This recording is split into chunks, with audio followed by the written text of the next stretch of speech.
بسم الله الرحمن الرحیم. السلام علیکم. زمارونو زما سلامونه قبول کړئ د ټولو خویندو د میندو د طرف نه. زه نن دلته کې صرف د څلورو خبرو دپاره راغلی یم. دا د پاکستان آئین دی چې موږ ته زموږ بنیادي حقونه راکوي. نن موږ د دې نه انکار کوو. زه د دریو خبرو تپوس کوم چې ته ماته په دې آئین کې دا خبره کوې چې سیکیورټي آف پرسن تاله به موږ حفاظت درکوو. زما خپل محافظین چې دي هغه محفوظ نه دي. زه دویمه خبره دا کوم چې ته ماته وایې فریډم آف موومنټ، د یو ځای نه بل ځای ته د تلو اجازت. وروره زه چې کله خپل وطن ته راځم مقبوضه سوات ته زما نه شناختي کارډ غواړي چې خورۍ ته په سوات کې څه کوې. ته ماته وایې چې اکوالټي آف سټیزن.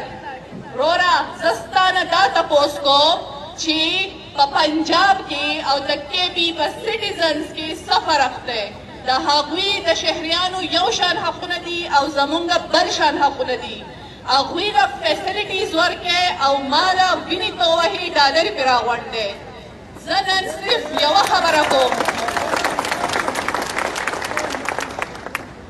الله پاک دې زما پلار وبخي. هغه به یوه خبره کوله کله چې په 2007 کې د سوات حالات خراب شو. ما ته یې وي هغه زاړه پښتانه پکار دي وي چې ټوپکې راواخلي نو وي دلته به بې امني نه راځي.